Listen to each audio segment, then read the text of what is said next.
त्या दिवशी हॉस्टेलवर लोळताना अचानक डोक्यात आलं मी तोंडावर पाणी मारून मुंबईच्या गर्दीतून श्वास काढत निघालो भायखळ्याच्या दिशेनं, हातात रसगुल्ल्यांचा बॉक्स घेऊन. कारण मला खात्री होती स्टेशन जवळच्या मशिदीत ती आली असेल.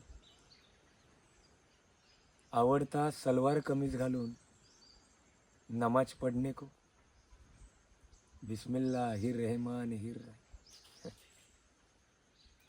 मी गेलोच आत तर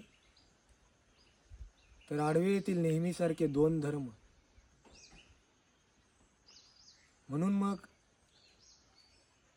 म्हणून बाहेरच राहिलो शोधत तिला. चपलांच्या पडलेल्या ढिगाऱ्यात,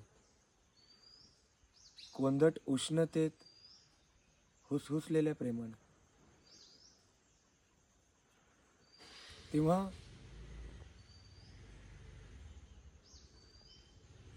तेव्हा अचानक दिसली तिची नाजूक पावलं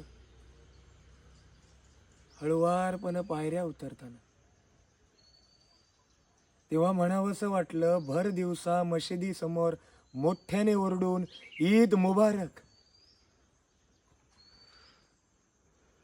पण धर्मानं सावरलं, मग मी मनाला आवरलं.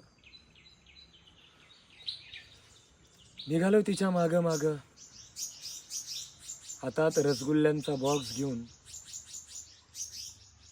झुलत नंदीबाईलासारखं.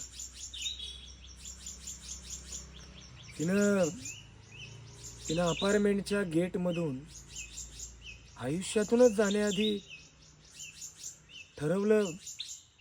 मी आडवा गेलो तिला धर्माला न जुमानता. शहारून गप्प गेली ती. मी मात्र तसाच उभा, हातात रसगुल्ल्यांचा बॉक्स घेऊन. ईद मुबारक म्हणण्यासाठी धर्माची पायरी चढायची नाही, ही शपथ मोडल्याच्या दुःखात. तेव्हापासून आजवर त्या भायखळ्याच्या रस्त्यावर